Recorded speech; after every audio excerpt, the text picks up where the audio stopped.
कल्पना करा, एक लहान मुलगा थेट मृत्यूच्या देवतेला विचारतोय की माणूस मेल्यावर त्याचं काय होतं. म्हणजे हे काही साधं नाहीये. ही गोष्ट आहे कठोपनिषदातली, नचिकेत नावाच्या एका खूप वेगळ्या मुलाची, ज्याने थेट यमराजाला प्रश्न विचारले अमरत्वाचे रहस्य जाणून घेण्यासाठी. अगदी. आणि आज आपण याच काय म्हणतात त्याला अद्भुत संवादाचा मागोवा घेणार आहोत. कठोपनिषदामधला हा भाग आहे. आपण स्वामी निखिलानंद यांच्या इंग्रजी अनुवादाचा आधार घेतलाय. आपण बघूया की नचिकेतने कोणते 3 वर मागितले आणि महत्वाचं म्हणजे मृत्यूच्या पलीकडे काय, याबद्दल यमाने काय सांगितलं. बरोबर. म्हणजे आपला उपदेश हा आहे की यातून आयुष्यातले निवडी कशा असतात, मोह आणि ज्ञान यातला संघर्ष कसा असतो, आणि अर्थातच आत्मसाक्षात्कार म्हणजे काय यावर थोडा विचार करता यावा. हो. तर मग सुरुवात कुठून होते? म्हणजे नचिकेत यमापर्यंत पोहोचला कसा मुळात? तर याची सुरुवात होते नचिकेतच्या वडिलांपासून, वाजश्रवस ऋषी. ओके. त्यांनी एक मोठा यज्ञ आरंभला होता, विश्वजित यज्ञ. म्हणजे ज्यात सगळं काही दान करायचं असतं, सर्वस्व. पण मग त्यांनी दान काय केलं? इथेच तर खरी मेख आहे. त्यांनी ज्या गायी दान केल्या ना, त्या म्हणजे अगदी म्हाताऱ्या, दूध न देणाऱ्या, निरुपयोगी होत्या थोडक्यात. अच्छा. म्हणजे फक्त देखावा, दानात काही प्रामाणिकपणा नव्हता. तसंच काहीसं.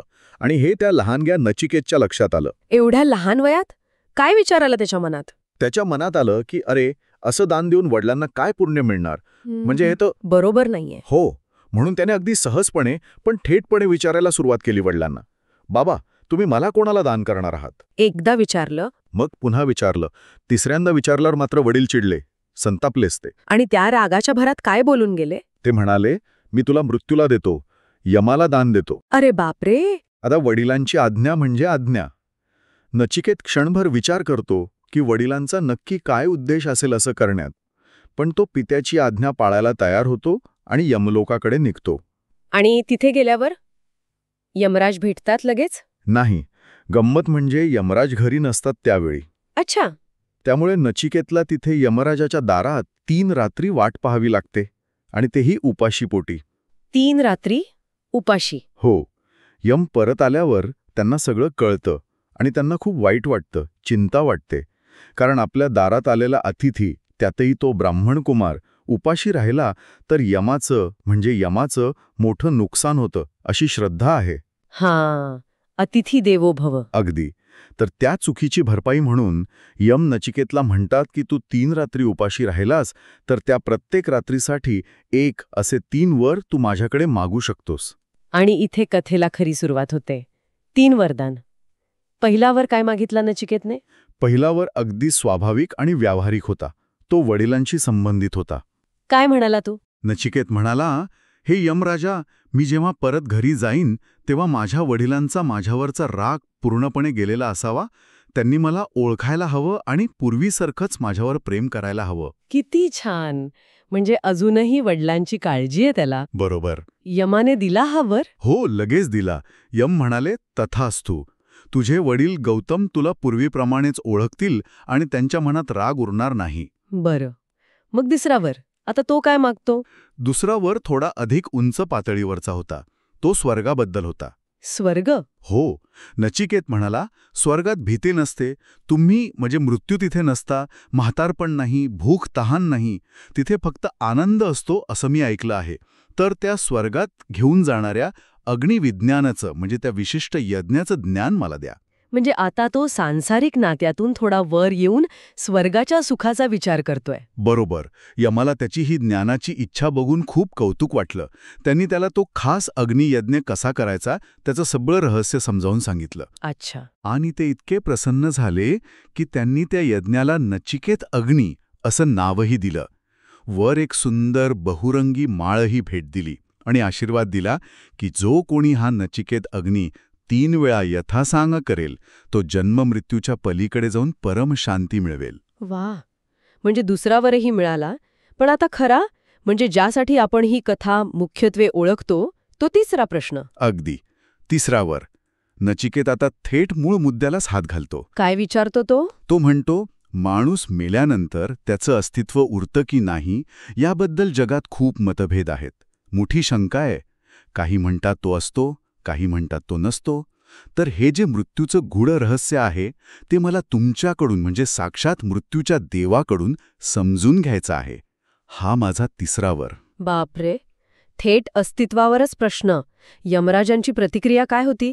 हा प्रश्न तर म्हणतात की देवांना पण गोंधळात टाकतो. बरोबर. म्हणूनच यम सुरुवातीला हा प्रश्न टाळायचा प्रयत्न करतात. ते म्हणतात, अरे नचिकेता, हा विषय फार सूक्ष्म आणि गहन आहे. याबद्दल पूर्वी देवांनाही संशय निर्माण झाला होता.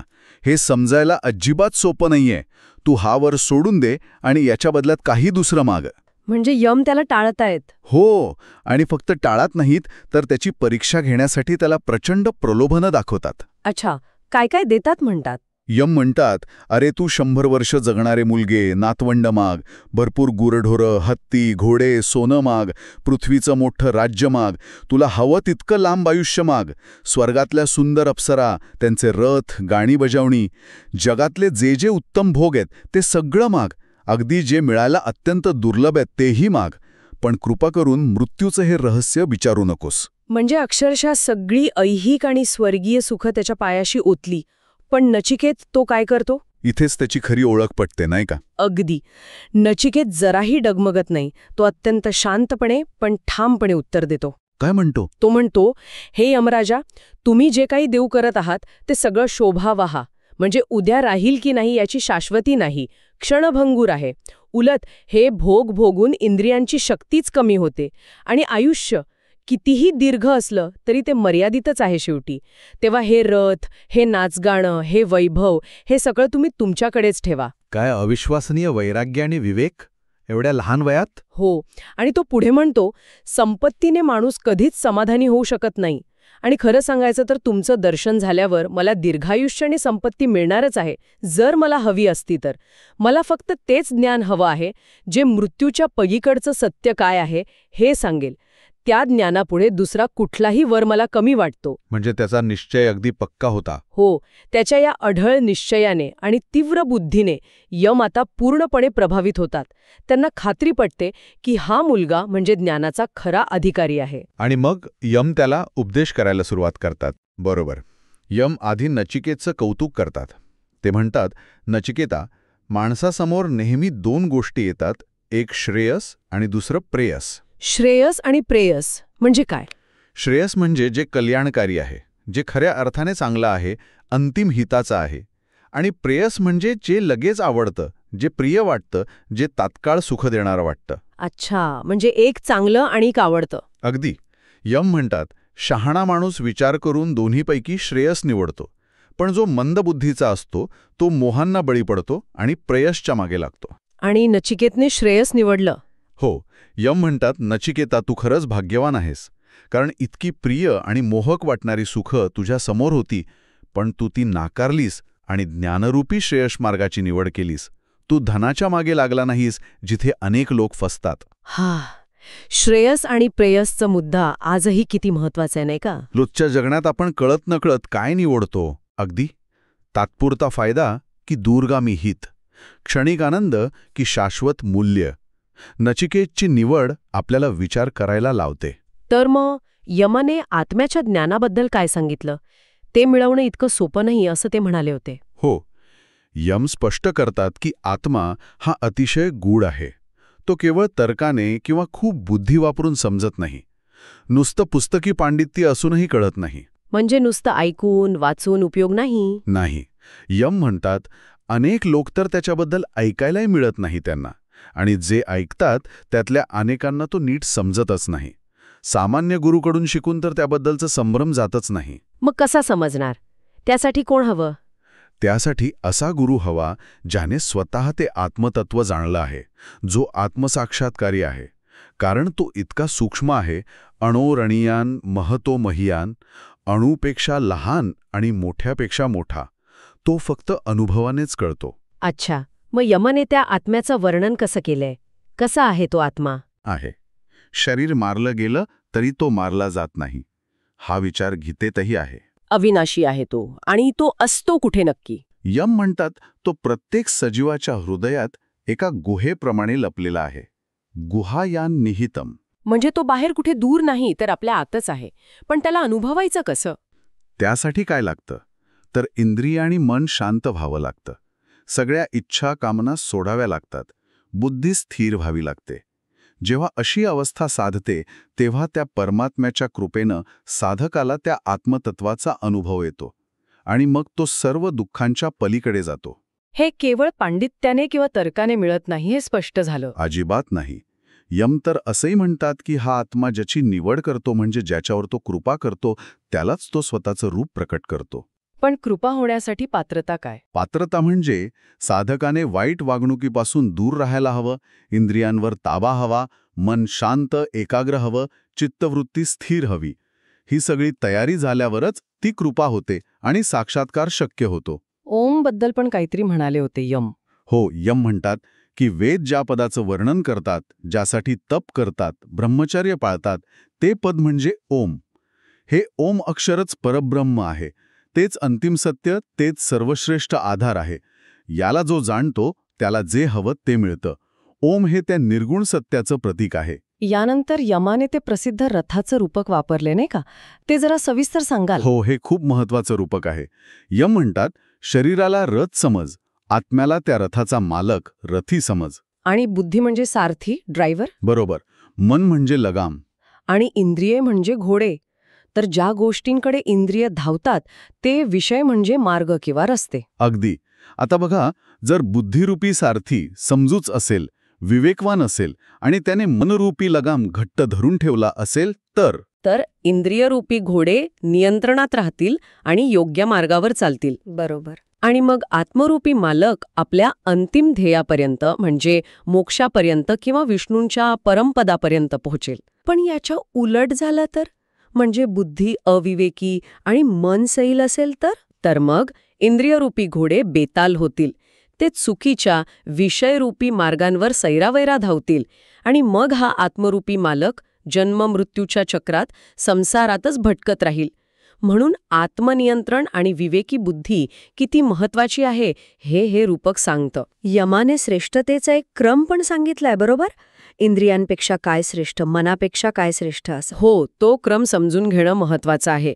यम म्हणतात, इंद्रियांपेक्षा श्रेष्ठ आहेत त्यांचे विषय, ज्यांच्यामुळे इंद्रिय चंचल होतात. पण त्या विषयांपासून मन आवरणं शक्य आहे, म्हणून विषयांपेक्षा मन श्रेष्ठ आहे. मनापेक्षा बुद्धी श्रेष्ठ. हो, कारण बुद्धीच योग्य अयोग्य ठरवते. म्हणून मनापेक्षा बुद्धी श्रेष्ठ. बुद्धीपेक्षा श्रेष्ठ आहे महान आत्मा, ज्याला महत्तत्व किंवा समष्टी बुद्धी म्हणतात. आणि त्यापुढे त्याहून श्रेष्ठ आहे अव्यक्त, म्हणजे मूळ प्रकृती, जी दिसत नाही पण सगळ्याचं कारण आहे. आणि त्या अव्यक्ताच्याही पलीकडे सर्वात श्रेष्ठ आहे पुरुष, म्हणजे परमात्मा, अंतिम सत्य. त्याच्या पलीकडे काहीच नाही. तोच शेवटचा टप्पा आहे. पण हा मार्ग सोपा नाहीये. अजिबात नाही. यमाने स्वतःच म्हटलंय, क्षुरस्य धारा निशिता दुरत्यया दुर्गम पथस्तत कवयो वदंती.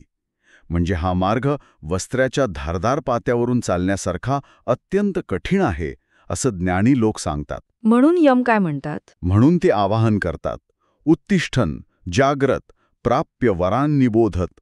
उठा, जागे व्हा, श्रेष्ठ गुरूंकडे जा आणि ते ज्ञान प्राप्त करून घ्या. आळस सोडा, जागे व्हा आणि प्रयत्न करा.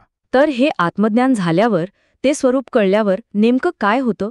मुक्ती कशी मिळते? यम सांगतात की जेव्हा साधकाला त्या आत्म्याचं खरं रूप कळतं, जे शब्दाला, स्पर्शाला, रूपाला, रसाला, गंधाला कळणारं नाही, जे अविनाशी आहे, नित्य आहे, ज्याला सुरुवात नाही शेवट नाही, ते जाणल्यावर तो मृत्यूच्या दाढेतून सुटतो. म्हणजे मृत्यूचं भय संपतं? केवळ भय नाही, तर तो मृत्यूच्या पलीकडे जातो, अमर होतो. पण अमरत्व म्हणजे फक्त शरीरानंतर टिकणं असं नाही, तर या जीवनात त्या अवस्थेला पोहोचणं. आत्मा शरीरात असूनही वेगळा आहे, हे कसं ओळखायचं? यम म्हणतात, त्यासाठी धैर्य आणि विवेक लागतो. जसं गवताच्या काडीतून तिचं आतलं मऊ पान, इशिका, काळजीपूर्वक वेगळं काढतात, तसं या शरीरापासून आत्मतत्वाला वेगळं जाणून घ्यावं लागतं. हे ज्ञान इंद्रियांद्वारे होत नाही, हे तर स्पष्ट आहे. मग होतं कसं? हे होतं शुद्ध, संशय नसलेल्या बुद्धीने. आणि त्यासाठी लागतं निरंतर ध्यान. योग म्हणजे काय? तर इंद्रियांना त्यांच्या विषयांपासून मागे खेचून मन आणि बुद्धीवर पूर्ण नियंत्रण मिळवणं. ही योग स्थिती साधल्यावरच आत्म्याचा अनुभव येतो. म्हणजे आधी तो आहे हे कळतं. हो, आधी तो अस्ति म्हणजे आहे या भावाने, म्हणजे मर्यादित स्वरूपात जाणवतो. आणि मग सरावाने, ध्यानाने तो त्याच्या खऱ्या अमर्याद देशकालातीत स्वरूपात अनुभवाला येतो. आणि मुक्ती म्हणजे अंतिम सुटका कधी? यम म्हणतात, यदा सर्वे प्रमुच्यन्ते कामा यस्य हृदि श्रितः अथ मर्त्योमृतो भवत्यत्र ब्रह्म समश्नुते. म्हणजे जेव्हा साधकाच्या हृदयात असलेल्या सगळ्या इच्छा, सगळ्या वासना गळून पडतात, जेव्हा अज्ञानाच्या सगळ्या गाठी, ग्रंथी तुटतात, तेव्हा हा मर्त माणूस याच जगात, याच देहात अमर होतो आणि ब्रह्मतत्वाला प्राप्त होतो. हीच जीवनमुक्ती. मृत्यूनंतरच्या गतीबद्दल पण काहीतरी उल्लेख आहे, नाड्यांबद्दल. हो, यम सांगतात की हृदयातून 100 आणि 101 मुख्य नाड्या निघतात. त्यातली एक नाडी, सुषुम्ना, सरळ वर मस्तकाच्या टोकापर्यंत म्हणजे ब्रह्मरंध्रापर्यंत जाते.